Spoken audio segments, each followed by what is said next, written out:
Yay. Welcome, Yay. welcome all of my beautiful friends around the world. Yay, yay, yay. Today we have Jade Celi here. Such an honor to have you with us. Yes. Oh, thank you. I'm Yeah. so excited to be here. And I equally feel honored to be co-creating with you. I've watched a bunch of the other videos and I highly regard you because I feel the heart connection. So I'm really stoked. Yeah. Oh my gosh.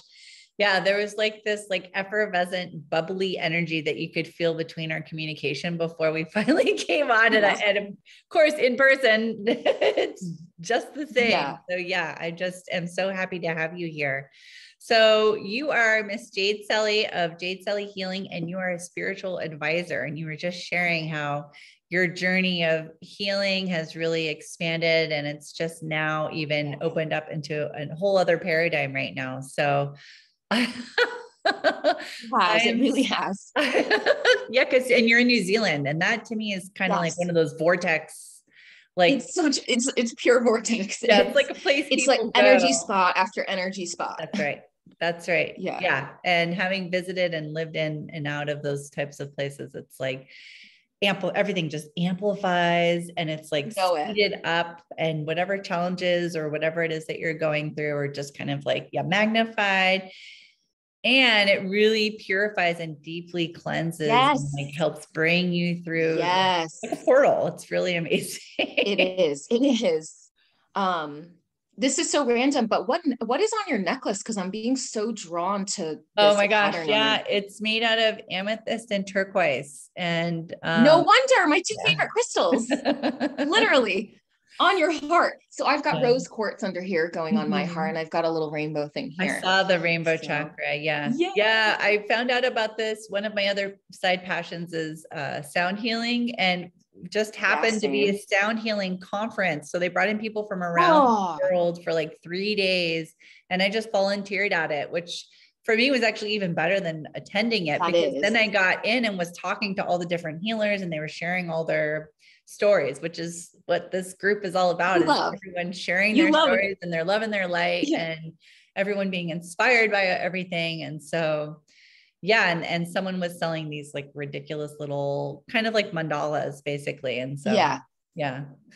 Okay, that makes sense, because I was so attracted to that. I'm like, what is that? And it's amethyst and turquoise. And for me, turquoise really represents the core of Gaia, the core of the planet.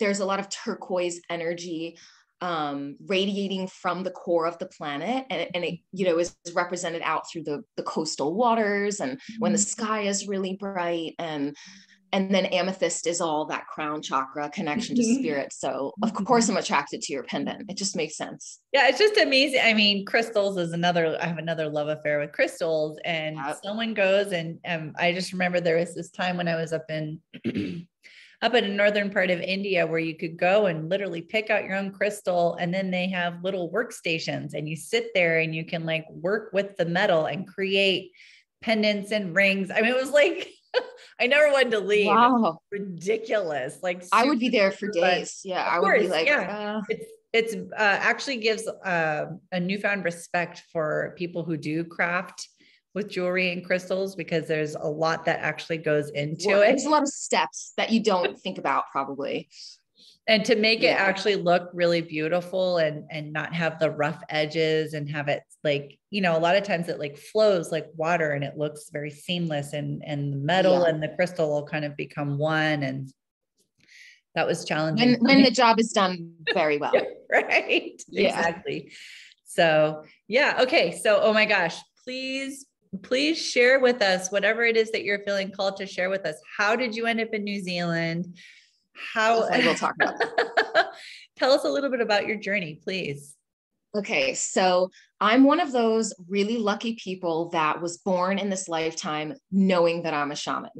And, you know, when I was a really little girl, 4 years old, I would say, I have vivid memories of, because I'm going to go through a little timeline here, because you know, it started so young for me, and it just evolved and evolved and evolved and evolved. And I believe, and through my personal experience, have found out that some of us are just born like these shaman divas, like I know what I am. I did this in so many lifetimes before. And other of us go through this kind of more, maybe perhaps severe awakening process that triggers memories of past lifetimes, etc. You get the point. So there's all different types of us, you know, we're all on this together. But for me, I knew when I was a really small girl, and I have, you know, curly hair, and this is when it's not long. When I was a little girl, it was like really long because I just grew it and I never wanted to brush my hair. Story of a wild child. And, you know, gotta love it, gotta love it. But my parents used to call me the witchy poo, and just a cute little name. But I really resonated with the witch part. So they were calling me witchy poo, and I liked it. Even though they were like, you need to brush your hair, witchy poo. And I was like, no. And I would wear no clothing, you know, until I was 13 years old. And my dad's like, put on some clothing. And so when I was little, I just have these vivid memories of being in the bathtub, my dad and my mom washing my hair and mixing the shampoos, as we do, with the conditioners and the soap.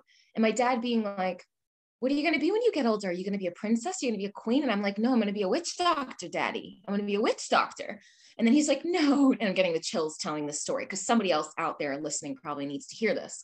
Because it's okay and it's wonderful to accept labels regardless of what the other people's intentions are, if your intention is, you know, of high frequency.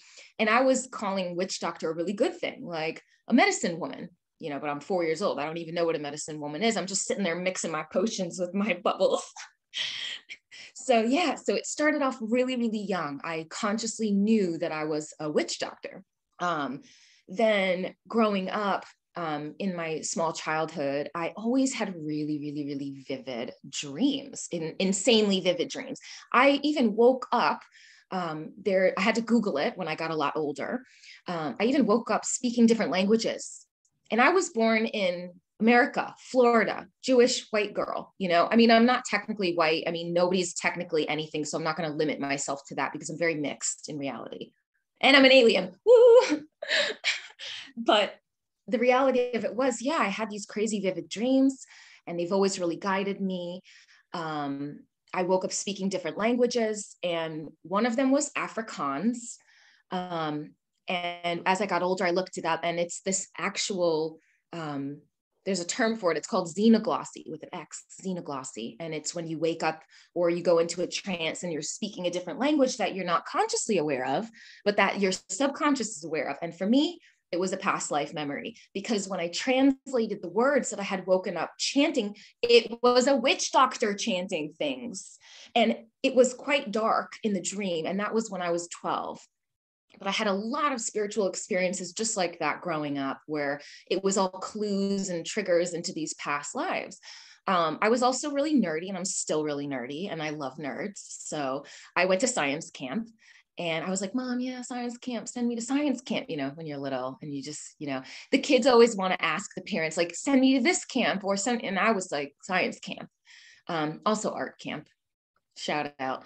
But yeah, so science camp was awesome because it had crystals and minerals and kind of like the story that you were telling me before the Zoom call about how when you were in India and you got to work with the crystals, you know, those sets and it comes with a block of dirt and then they're really meant for children, but it's really fun for everyone. And then you can kind of chisel and hammer and work with water and get the crystals out.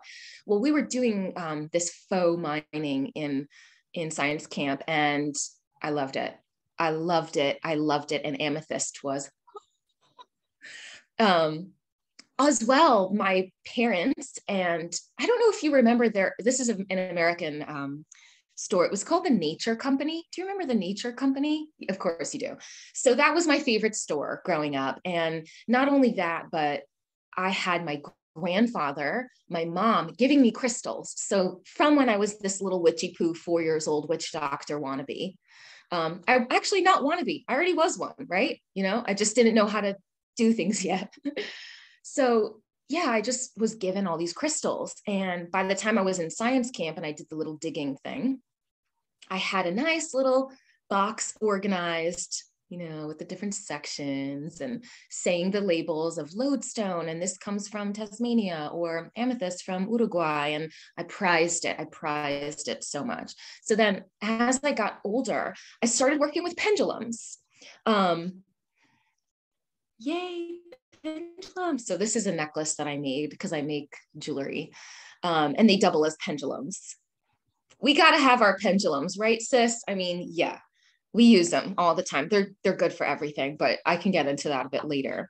So I started doing pendulum work when I was about 8 or 9, because there was a little fairy on a string hanging above my bed, just for safekeeping and happy dreaming. But I used to practice rotating it in different directions, not knowing that I was doing pendulum work. Of course, when I got older, I figured it out. When I was 13, I had my first out-of-body experience consciously. I was staring in the mirror. I was in the bathroom, and my little brother, BFF, shout out to Stephen Celi. He knows I love him. Like, we're best friends. So shout out to Stevie. I love you. Dunk Life, represent. He does basketball dunking, has his own company. So I was staring in the mirror, and when you go into those really deep eye gazes and you just kind of get lost, I was doing that, not realizing what I was doing. So a lot of these things just happened naturally. It all fell into place. And I fully left my body. Conscious body fell down on the floor. Subconscious, or maybe it wouldn't be subconscious. I'll just call it my spirit, lifted up out of my body. I was weightless. I floated down the stairs, and I was 13. So I wanted to go on the swing set, obviously. So I went down the stairs, and I went out through the sliding glass door and onto the swing set. Swinging, loving it. I look down. There's a silver cord on my ankle connecting, and it's going all the way back up the stairs to my body. I remember looking at that and being kind of weirded out. What the heck is that cord on my ankle? But I don't care. I'm on the swing. Yay! Loving life, forest views. But then all of a sudden, I felt a trigger, and I somehow got really small, went into my own ankle, if that even makes sense. Doesn't really, but I went into my own ankle, into the cord, and shot back up through the stairs and into the body. Came conscious in the bathroom, and my brother was crying, and he had slapped me in the face because he thought something was really wrong.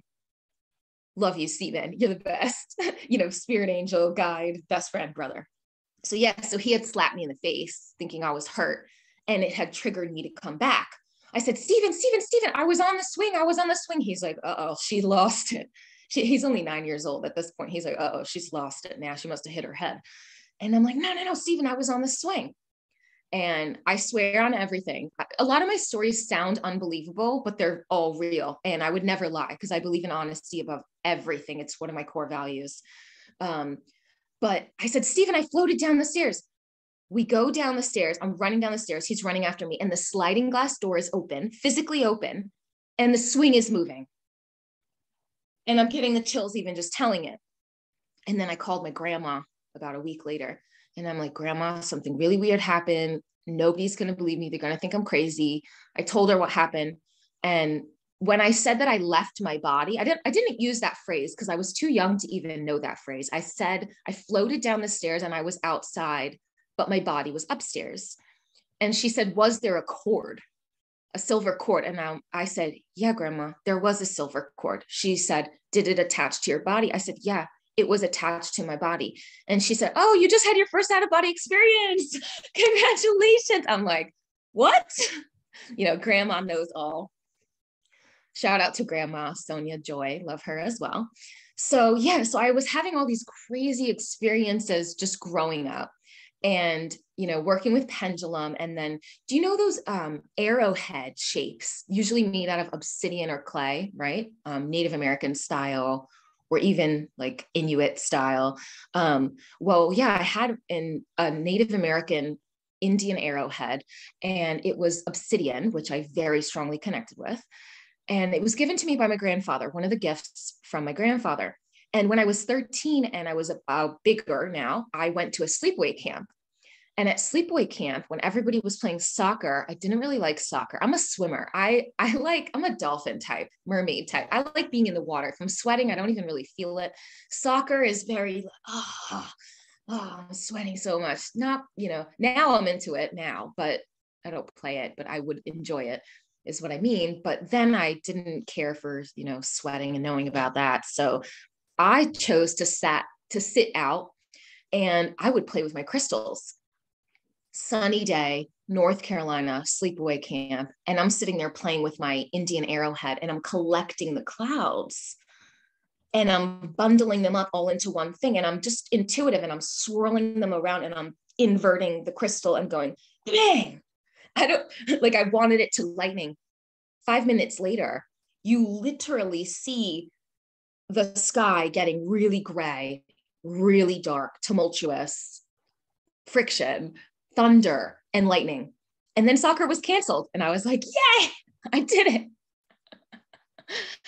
I used my elemental magical, connection. It's not really anything that makes me special, because we all have it, but I just intuitively knew how to utilize it effectively is how.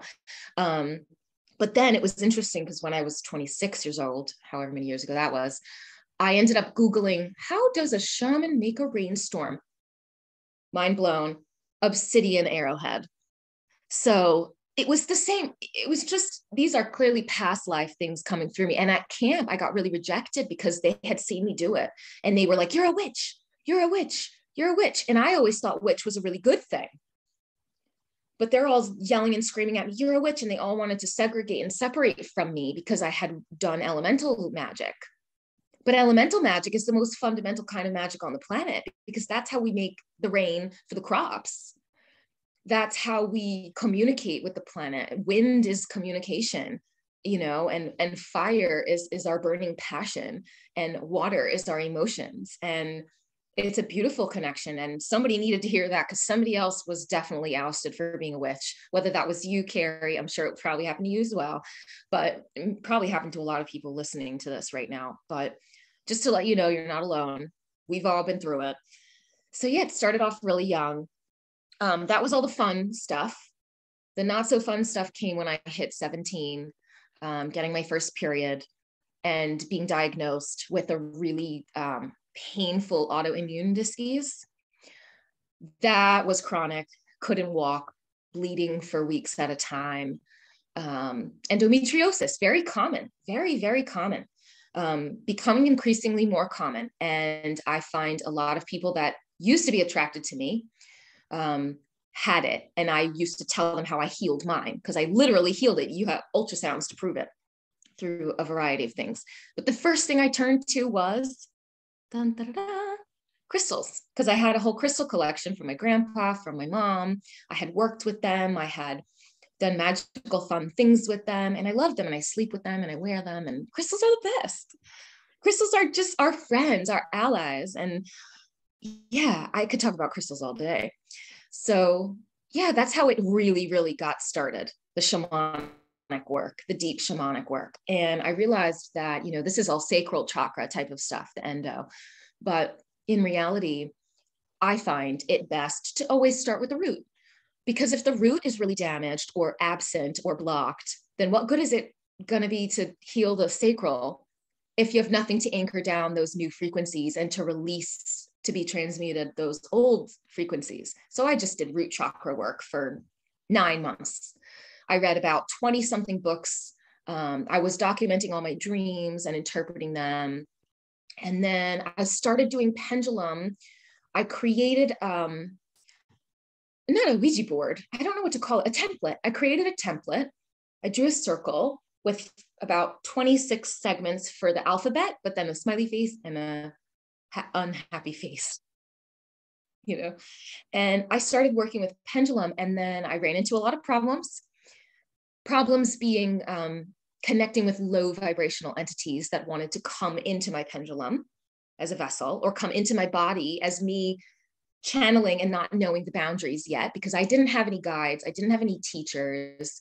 I did it all on my own. And I was instinctively and intuitively doing all this. So I learned the hard way.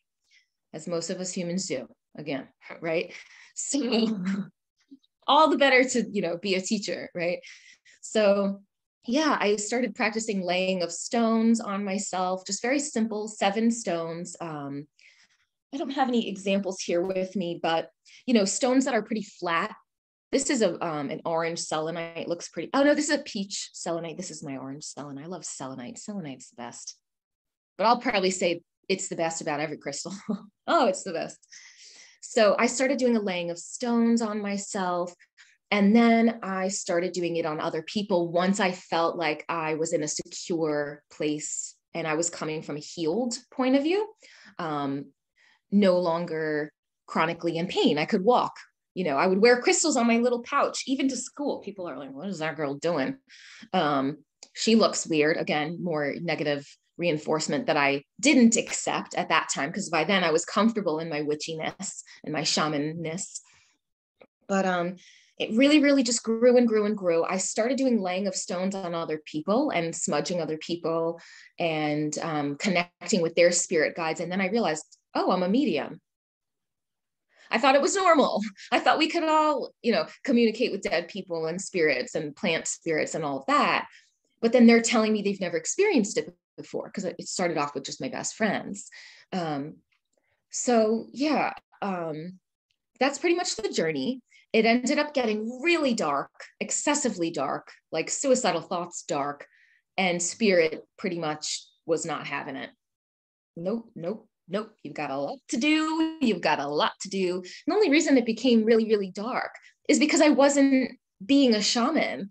I was being a full-time teacher, and I was working 6 days a week or 7 days a week or 13-hour days, and I wasn't having enough time.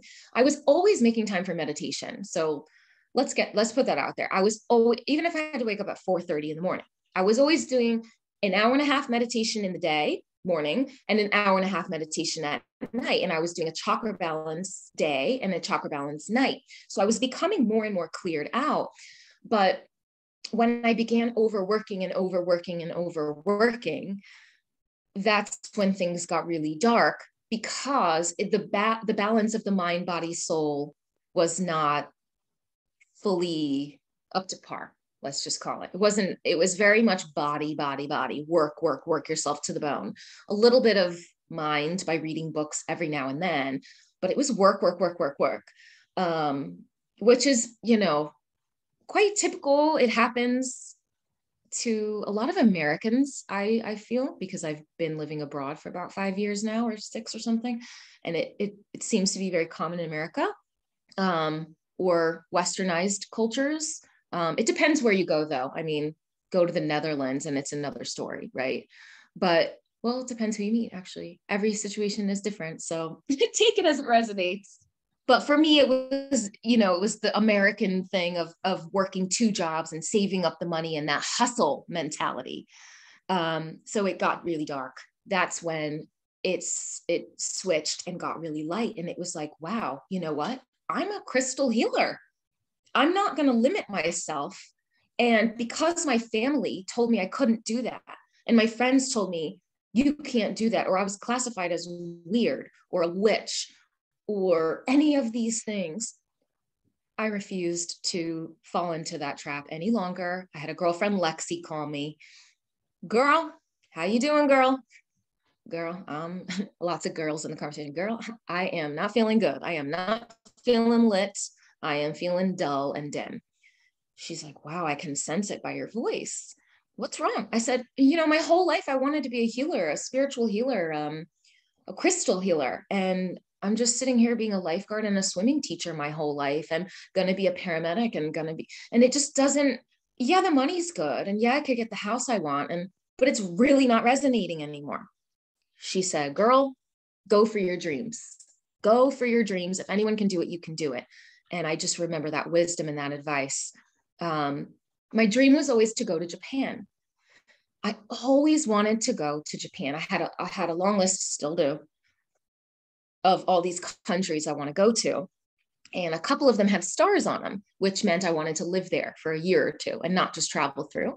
Japan was the first one. I was always obsessed, had a half Japanese best friend growing up. Japan has the coolest snacks. I mean, daifuku mochi is the yummiest.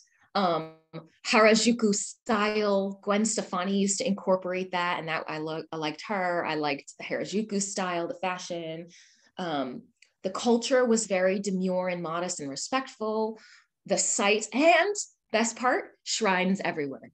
Shrines everywhere, temples everywhere. People praying on a regular basis, people giving, what's it called? Like offerings, people giving offerings to their local shrines and all that. Just beautiful. So yeah, I was working 7 days a week when I decided to save up all my money and eat 99-cent bean burritos every day from Taco Bell so that I could go to Japan and live there sustainably. So I worked as an English teacher there, but I made time, aside from the meditation and the chakra balancing, I made time every day to tap in with my spirit and see how she was doing.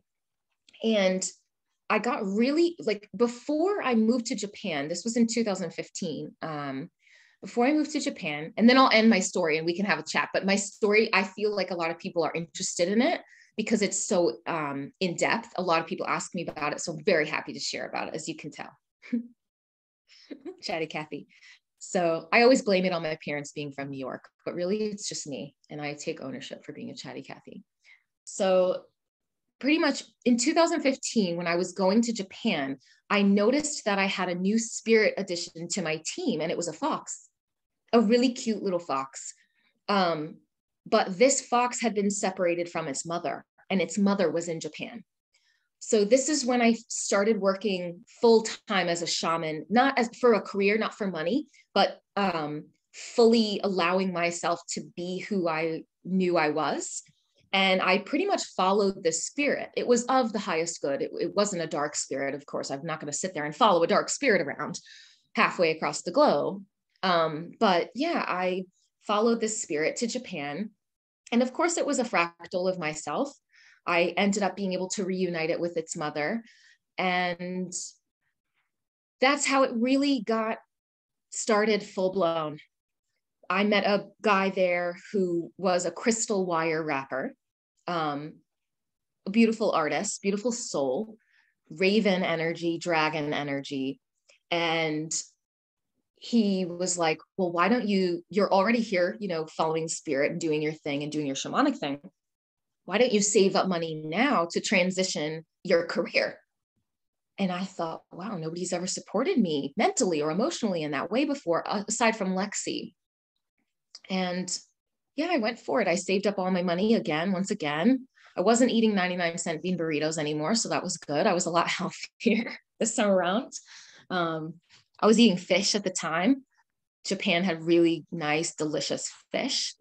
And yeah, and then I just started meeting more people that wanted my healing and meeting more people that needed mediumship, or that needed chakra balancing, or that needed to be taught how to do the chakra balancing, or how to protect themselves when they're doing pendulum work, or how to protect themselves when they're doing healing work for other people, and things like that. And with a background of being a teacher, I'm in the process of opening up a whole slew of classes. I already have about 60 of them all ready to go. So that'll be exciting when that comes to fruition physically.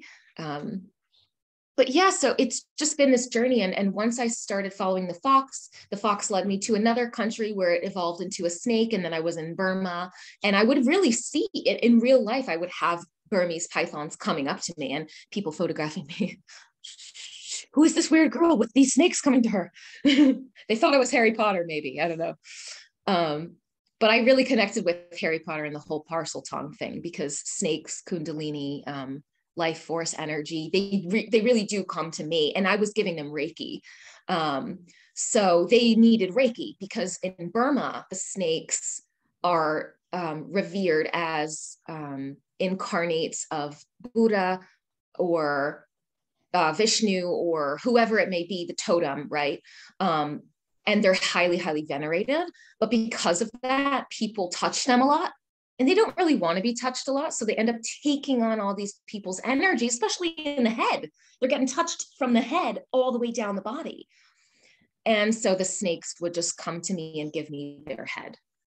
And they would put their head on my little leg or just in front of me, and they would just kind of hover their head, and you could see blank stare. I know most people might not be able to tell a regular reptile's stare to a blank stare of a reptile, but you can tell when an animal is zoning out. You can tell no matter what the pupil looks like, zoning out. And I'm just giving it Reiki. And what was so interesting was when it had received enough in the head, it would slither a little bit to get Reiki in the next spot. And it was so magical and so incredible. Hi, baby. I love you. So then, so Burma was the pythons, and then it kept evolving to these different animals all through Asia. I went back home to visit my family because I had been gone for 2 years. I ended up working my ass off again, 7 days a week again. I was like, nope. The next place on my list that had a star was Australia. And Australia, I forget what animal took me to Australia. It's in my journals somewhere. But Australia, I ended up moving to a city that was the most obsidian rich land in the whole world without even knowing that. But then I arrived. I'm like the only one on the plane. It's a little city. It's out of season. It's really popular now. It's called Byron Bay. Really popular. Yeah. Hippie town, it's getting blown up. Drum circles, all the fun. Healers, loads of healers, worked full time as a healer there. Doing 14 a day. Talk about overwork. So I was still in the overworking thing. I was carrying that energy still. And then, but I did a lot of healing because obsidian is the stone of the mirror. It's the scrying stone. And it's very linked with, although it's lava and it's volcanic and it's glass, it's very linked simultaneously, contrastingly with water and the emotional body. And, I just got the chills. And I love when I get the chills because it means someone listening or you or our higher selves are just like, yes, yes, big yes.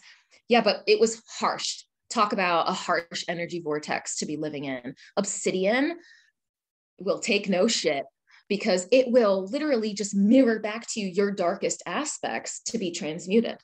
So it was boom, shadow work, shadow work, shadow work, shadow work, shadow work for a whole year. And I ended up, I was working as a healer and I ended up doing like 14 healings a day. Could you even imagine? It was, oh my God, I had to get rid of that pattern. I had to transmute that. By the time I left Australia, I thought, okay, New Zealand is waiting for me, my dragon. So it had evolved to a mythical creature.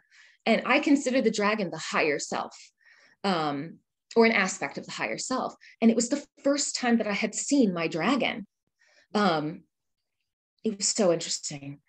So yeah, New Zealand was waiting for me, which it also made sense because you can get there from Australia in the middle of the ocean over here, which is where I am now. And the dragon was waiting for me. And so that's how I ended up in New Zealand, which is where I am now. And then I started my own business full time here. And I've been working on and completely shifted from overwork to complete space and give myself the freedom of being able to breathe, being able to chill, not being addicted to a to-do list, and letting the universe flow through me in the same way that I let it happen when I do all the spirit work. But really, really, really getting grounded instead of all this first eye and crown hyperactivation energy. It's like, okay, it's time to get grounded. Your dragon's here. You're going to clear it all out.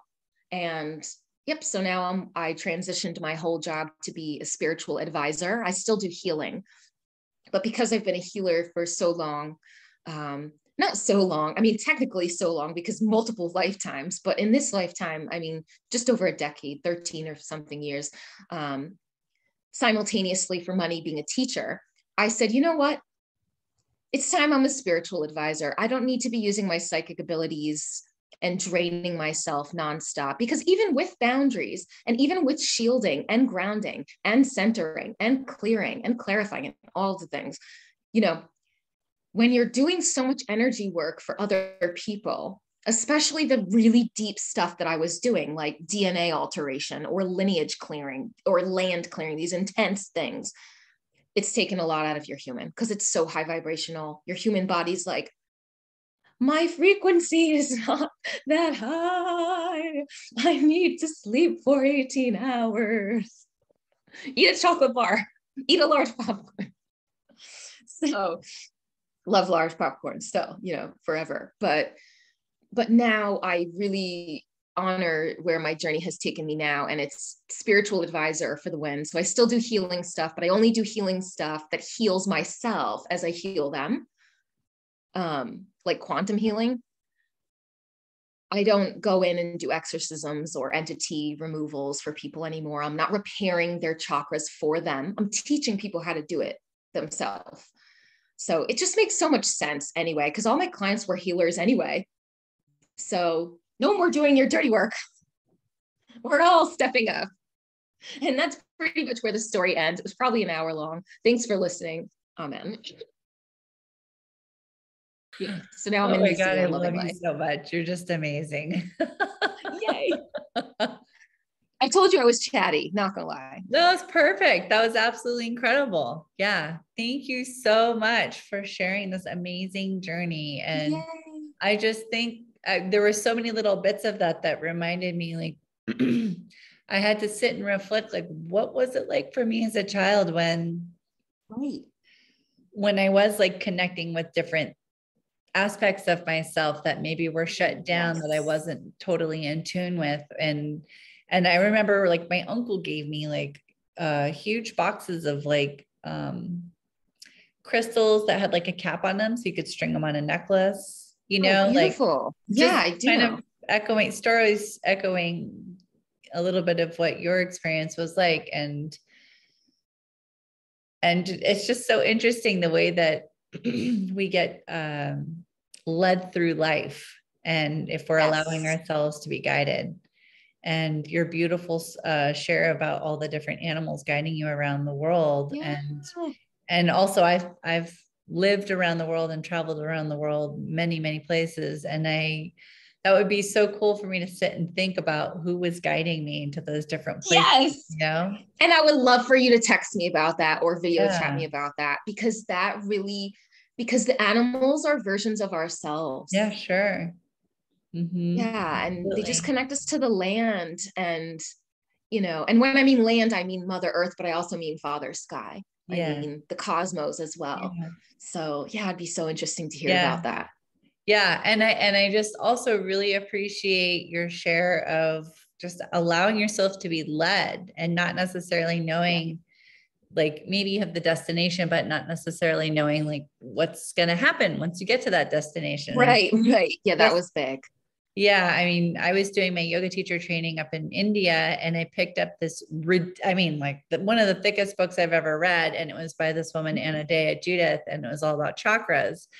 And I was like, what? There's, you know, people can talk about all these different, and also she brings in crystals and, you know, the colors and the mantras and everything. And I just, my mind was blown. And I don't even exactly know how it happened, but somehow I went back to where I am here in the kind of the Bay Area, California. And she was putting on a 2-day workshop. And it just happened to be when I was in town for a month. And of course. Right. And so here, like, I had just finished reading this ridiculous book of hers about chakras, and I'm getting the chills. I'm getting like downloads about this. And she gave me a hug. Like, I mean, it was just like, of course she did. Oh my God, oh my God, I'm getting past life memories of you and her together, but she was a male. You were a female. But oh my gosh, grand reunion. Pretty incredible. Like, it was like somehow the stars aligned that her and I were supposed to meet, and I was supposed to take this workshop. And, you know, she led us through. She doesn't just do chakras. She brings in like actual yoga postures and different ways to like work with the chakras. I mean, she really goes into it. Like, she even has workbooks that I've taken, and I showed her the book. I'm going to watch this again, and I'm going to get her name so that I can read her. I love reading books as well. Yeah. I was going to tell you, I'll give you the book, but you're in New Zealand. So. Right. Not worth the shipping cost. No.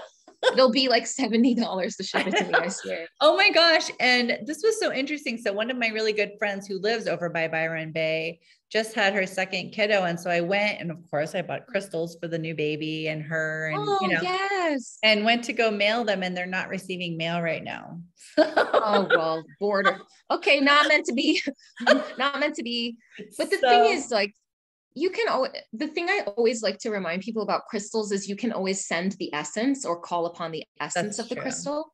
And then when the physical manifestation of the crystal is ready to go to that baby, because maybe that baby is simply, obviously logistically, it's probably borders, but if we get, further back and peel back the layers, maybe the baby's not ready to receive the crystals yet, because the baby's still forming his or her or in between identity and not ready to reach out or receive yet something like that. Like, who knows? Absolutely. Yeah. I mean, I have been on this journey in life long enough to realize that a stop sign doesn't mean like stop forever. It just means like you can go around it, or something else is supposed to happen right now, or so absolutely. It's just so funny.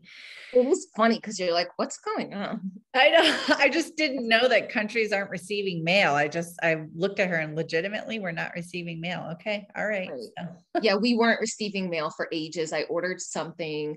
Actually it was not these, it was a cuter pair of these because they were purple. Because it's so cold here for me, being a Floridian, born and raised. So I had to order some boots like that online. When I first arrived, and it took like 4 months for them to get there.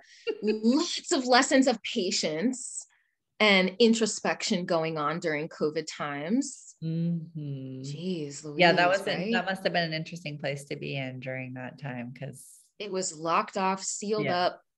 Yeah, it was hermit. The tarot cards. It was the hermit. Yeah. The hermit card for 2 straight years.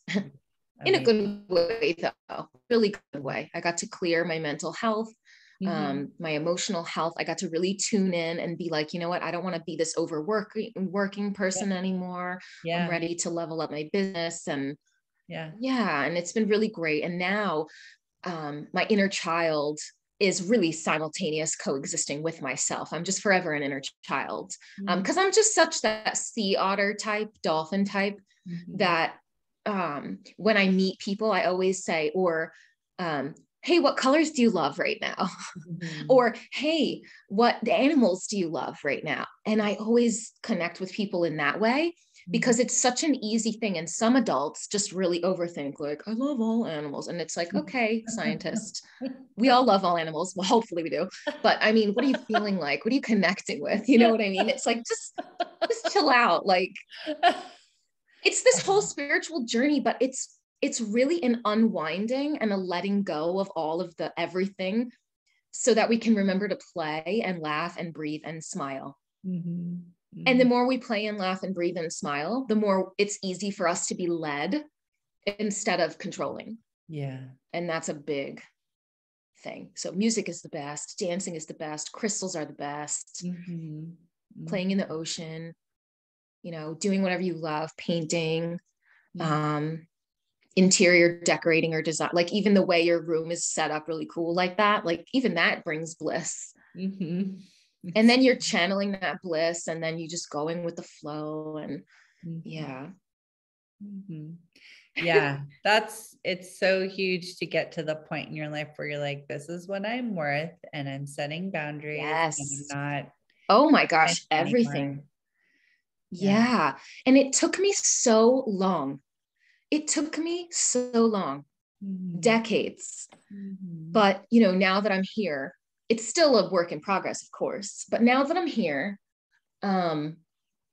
it feels really great. And, the animals love me.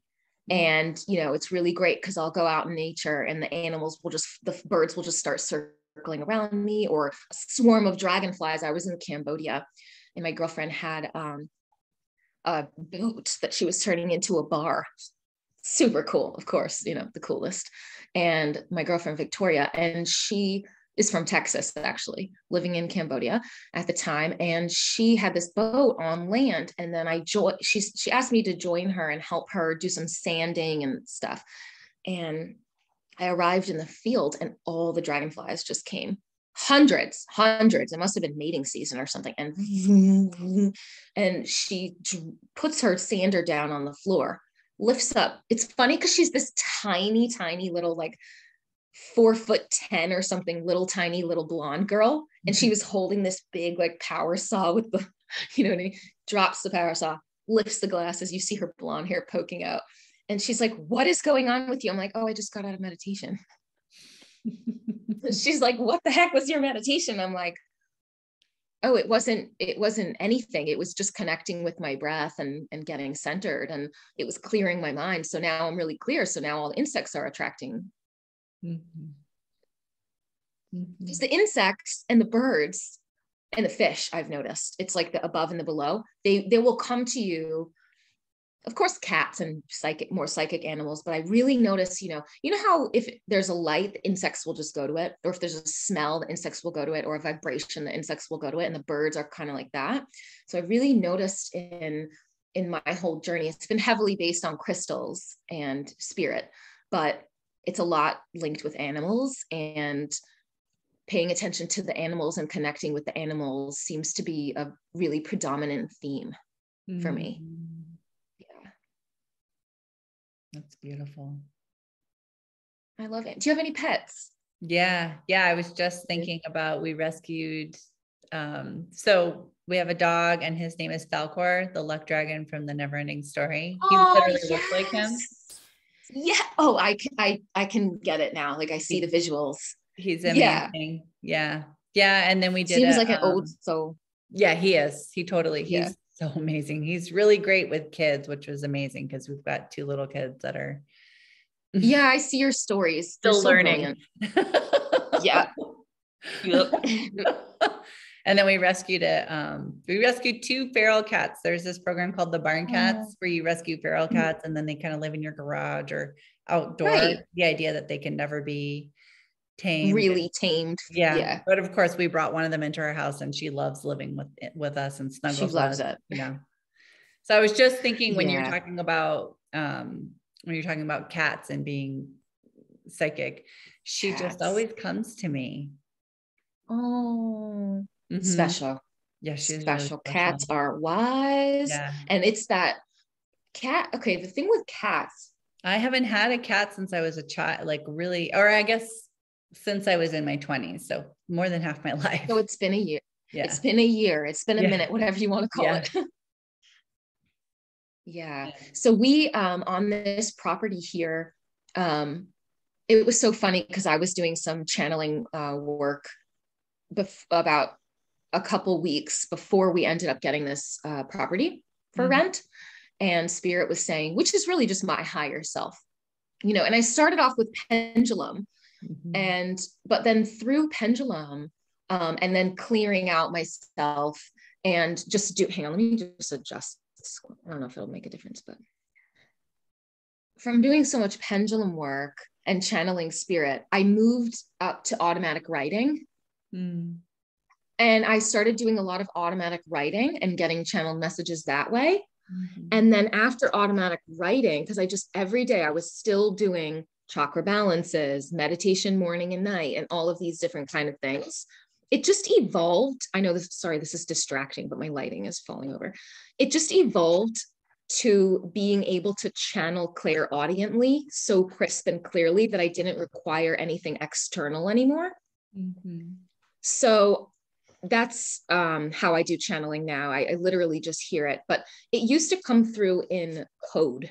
Pardon that thing in the corner, but maybe I can fix it. Anyway, it used to come through in code. Like when I would do my automatic writings and stuff, it would be like, okay, yeah, no, I'm just going to have to deal with it. Okay. It would come through in code. It would be like, Apple deliver the request of the undercarriage. And I would just be, automatic writing. And then it would get really clear by the end of it after an hour of automatic writing. But at the beginning, I noticed a lot of repeating words like apple would come through every time. And then I realized, oh my gosh, let's do a meditation. Me and my squad of spirits, let's do a meditation of what does apple mean? And then I go in, and then it turns out that apple represents my ovaries. And it's like, you know, my brain, my synapses had created that. So sometimes when people start channeling, they think it's nonsense, but it's not. It's actually clues to their psyche, but they just need to dig in and give it more time and give it more repetition. And then it turned out it was about like unfreezing the bay of the apple core, which was the endometriosis dematerializing. Wow. It was just crazy. So I do a lot of channeling. I do less of it now because I did so much of it. But I did a couple weeks before we moved into this house, and Spirit was telling me, you know, my higher self guides, all that, angels, the works, you're going to have some pet turtles and some pet fish. And I was like, oh, sweet. I love that. And I was thinking it was going to be in 4 years from now. And then we get this contract email, fine print, literally probably like 8, you know, tiny little 0.8 size font. You are required to take care of the turtles and the fish. I'm like, what? There are turtles and the fish on the property? Yeah. And we have 4 turtles and 4 fish. And I do healing on them. They respond. They psychically tell me when, okay, because here's the thing. Animals know that I can communicate with them. So they behave differently because they're like, it's kind of like Dr. Dolittle. For an exaggerated way, like, oh wow, she can actually understand me, so oh, I can get a message out, or oh, I can push the boundaries or push the borders because I'll be safe, because she'll be able to hear if I'm stuck or lost. And it's true. So the turtles go exploring, they get stuck under the floorboards outside, they get stuck in the filter, they do all these turtle explorations, you know, they do all these things, and all get the channeled messages like, Melvin is trapped. Melvin needs your help today. And first thing I'm like, oh my God, is he okay? And Spirit's like, yes, he is more than okay. He's perfectly fine, but he needs your help. And then he was trapped under the floorboards. Somehow he had wiggled in a space that was literally like this big, and the turtle's this big. He dug, you know, they dig in the dirt, and then had gotten stuck. Oh my God. And then I found, and then here, listen to, you're going to love this because this is silly. Koopa, the youngest turtle. There's 4 turtles. So Koopa's the youngest one. And like Koopa Troopa, my boyfriend named him. And Koopa, I got these messages you get the feeling first, right? You're like, something's not right. You get the feeling first. And then got the feeling, oh my gosh, something's not right. Is he okay? First thing, is he okay? Oh, he's more than okay. In fact, he doesn't want your help. That little son of a gun. He does not want my help. I go outside, I'm looking all around, not for that long, probably for like 20 minutes. He's nowhere in sight. I'm like, he's either in the den or he's where Spirit's telling me in the filter, but he literally is okay. He's perfectly fine. And he doesn't want my help. I'm like, that little stubborn Koopa. Okay, you're going to learn your lesson. That night I check in. Oh, he's still there. He's still in the filter, but he still does not want your help. He's still not ready to accept your help. I'm like, really? Spirit's like, you must not help him. Because he's learning his own lessons. Next morning, okay, I'm ready for your help. I'm ready for your help. I'm ready for your help. I'm ready for your help. I said, no, you little thing. I'm going to have my tea first, and I'm going to make sure that I'm nourished and my vessel is in good condition before I go helping others. So when I got him out of the filter, he's like, there was a little bit of shame energy. And I'm like, I start singing to him. I'm like, I love you. You love me. We are turtles in the sea. And I'm just, you know, singing to my turtle as one does. And you can see him start to take his head out. And he's like, oh, she's not mad at me for getting stuck. And I heard that. And I'm like, of course I'm not mad at you, babe. You know, next time you don't have to be so stubborn, but do as you please, but I'll always be there to help you. But it was so funny because I never experienced such a thing where I couldn't allow myself to intervene with a turtle that literally was wedged so deep, needed human help. So that was really interesting the other day. And then I took him on land. And this is where I think you're going to love the story. Took him on land on our deck. and I'm sending him some chokure to give him some energy back, because he must have been cramped, you know, sending him some chokure and shanti and seiheki, calm him down, clear him out, get him peaceful again. He's chilling, he's on land, he's coming out of his shell a little bit, and the black cat appears. It's not our cat. It used to live at this house, but it perfectly appear, very docile, sweet, paws right in front of the turtle and starts purring and going like this to the turtle. I'm like, oh my gosh, Cody, you're sending the turtle healing? It was one of the sweetest moments. Cats are so incredible. They really are. It was sending healing to a turtle. Like, who's even heard of that? It was amazing. It was amazing. Yeah. So I love Cody. This one that we rescued, this one that we ended up bringing into the house, at the time, my oldest was 5.5 or something like that. And to this day, doesn't really sit still, like a lot of movement, a lot of energy. And this cat is the only way that he will just sit perfectly still. Like, so she's some sort of spirit guide for him to just help him feel calm. And, you know, it's just amazing to witness. I love that. And crystals can be like that too. Like sometimes your energy is just, you can't relax. You can't get out of your mind. And then for me, it's selenite. I have orange selenite, peach selenite, white selenite. I've got 4 or 5 different kinds of, you know, angel wing selenite, different formations and clusters of selenite. I've heard you don't have to clean or clear selenite. It's one of those self-clearing stones. Is that true? Okay. So I definitely want to talk about crystal care. Okay. Because let's do that. I definitely do, because it's leading into that naturally. So I definitely want to talk about crystal care. So let's talk about cleansing them. Or actually, let's talk about selecting them first, because some people might be new to crystals. Okay. So let's talk about selecting them, because we could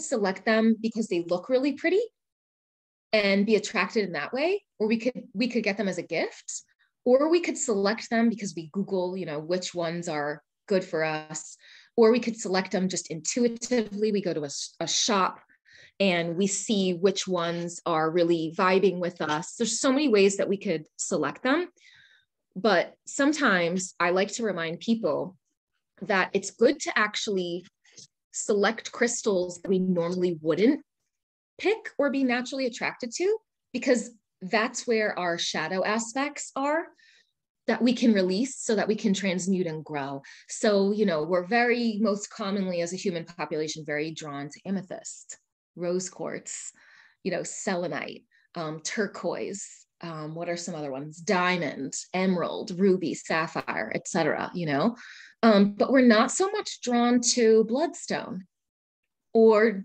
jasper, or I don't know, iron ore or hematite, or some that are more dull in color or look really sharp, or anything like that, or like kyanite, maybe not, or black kyanite. I don't know, I'm just throwing out examples. So just a reminder that sometimes it's really good to pick crystals that you're not drawn to, because then you might actually be needing those.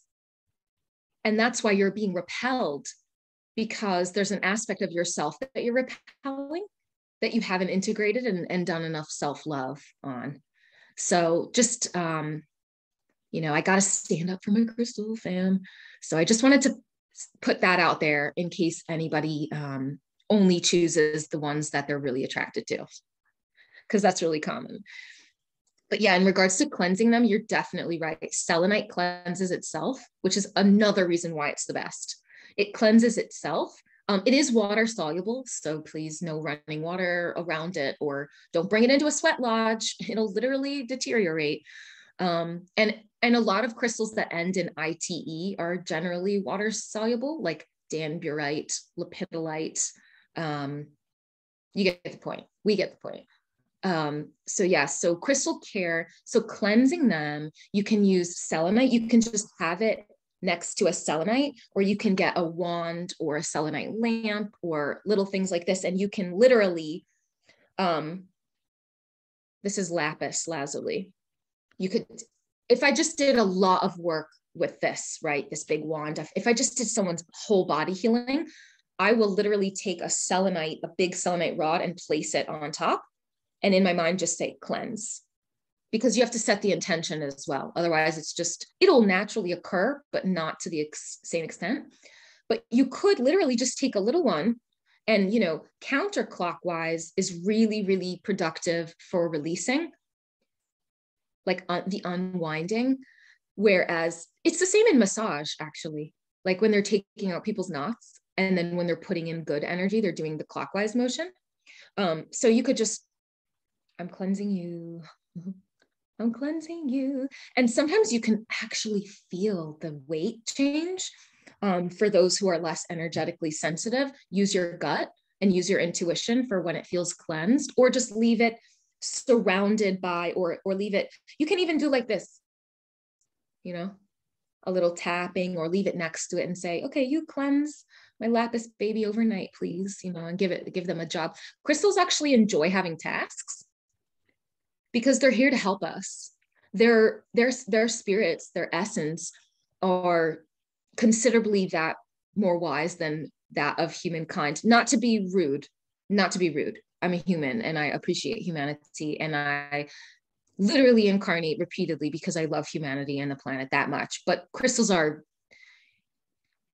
millions of years to form, millions of years of wisdom underground, pure connection with the earth's core, the elements that are created. And it's cool when they get little bubbles in them and stuff. And, and so crystal care. So selenite can be used. The salt lamp that you have in the background is the best.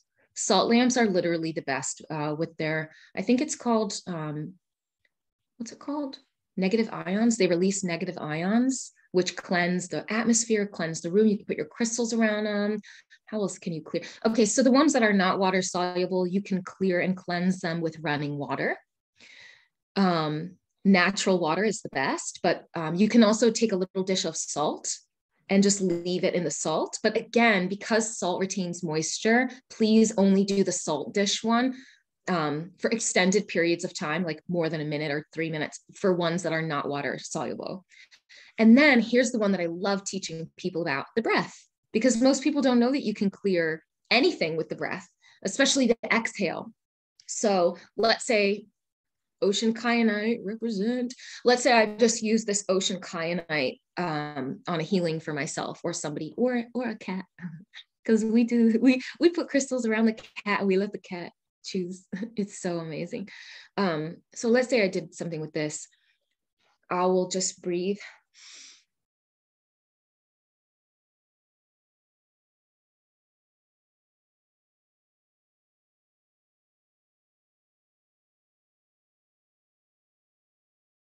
And as I exhale, I'm visualizing all of the impurities or all of the less than beneficial energies that got stored in the crystal dissolving and coming out from the crystal with the breath. So breath work is a cheap, easy, effective way.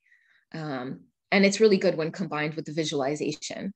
But the thing with the breath is it's a bit more required for you to be in tune with yourself, because if you're just like, and you're like texting, excuse me, I don't know how well it's going to genuinely clear that crystal, to be honest. But selenite is the best. Sleeping with selenite is the best. I also like the moon and the sun. Like, the moon and the sun, of course. Them. Mm-hmm. Yeah, and power them up. Yeah. And and give them that. And that's quite required as well, because a lot of times people don't recognize that crystals get tired. Mm-hmm. They get tired and they'll fracture or they'll break. And it's okay if they do that, but it's best if they don't get to that point. Mm-hmm. It's perfectly natural if they do get to that point, especially the ones that are, on the low Mohs hardness scale, like a 3 or something, because of course selenite can fracture so easily. And also, if it breaks, you might want to bury it and return it to the land, because maybe its mission is complete. or if it breaks into 3 parts, maybe your best friend wants one and your mom wants one, and then you're all connected, you know. But pretty much, yeah, the sun and the moon are the best, but making sure that they get rest, because like I was sleeping with a selenite wand for probably 8 weeks every night. And by the end of that 8 weeks, one day I woke up and the selenite was like a zombie. It was like, help me. I'm like, whoa, who is saying that? Which crystal's saying that? They're telling me sheets, sheets, sheets. I'm like, sheets. Lift up the duvet cover. This like fart cloud of unhappy energy comes from my selenite. And it was so drained. And it said, put me on the windowsill and I don't want to do any work for about a couple months. I was like, thank you. I honor you. I respect you. You have changed my life. It's good to give the gratitude. You've transformed me. And now it's just resting on the windowsill indefinitely until it's ready, if it chooses to work again. But yeah, it's really important to listen to the crystal and to honor them in the same way that, because they're literally doing so much transmutation for us, even if we're just sitting with it. Or at the end of every day, I take off my crystal jewelry and I put it by the salt lamp to let them rest, recover, the same way that we need to rest and recover, because they're helping us so much. So yeah, I really wanted to talk about crystal care. Yay, I'm so grateful you did. And I'm also looking at the time and seeing that we're getting ready to wrap up here. And I want to make sure that everyone knows that's been a part of this, or whoever's coming back on for the replay. I'm going to include all of the links so you can connect with Jade. However you wish. She's sharing a lot of information, so you can check all of that out, and I'll show that all out below. Yeah. Thank you so much Thank you so much too. Everything. This was just so incredible. And I can tell that you just are like a fountain of love and light and so much wisdom. I can see that there's still even more ready to bubble forth. It's just like, it's nonstop. I get in teacher mode and then it's just like,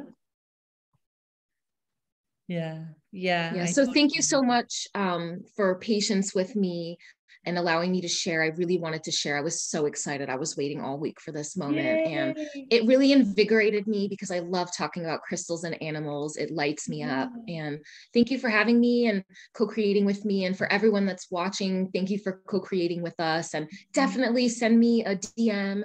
I don't do texts because I'm in New Zealand, but all my stuff is on there. And I love answering people's questions and all that. So yeah, right. That was so awesome. Yeah, please do. And again, this is a community. We're all here to support one another. So feel free to write any questions or comments down in the comment section below after this, and we'll always come back and respond. Oh, let me just check really quickly to see if there's anything right now. Okay, I'm not seeing any questions right now. That's okay. A lot of times it comes back on the replay. So yeah, thank you again so much. Thank you, beautiful, you too, Carrie. Community. May everyone have such a beautiful day. I think today's actually Earth Day. So this is just incredible. Oh my gosh, what the best day to talk about the Earth. Oh my gosh, yes. There are a lot of references. I love that with the turquoise and everything. So yeah, thank you again, everyone. Have such a magical, magical day. Bye-bye. Infinite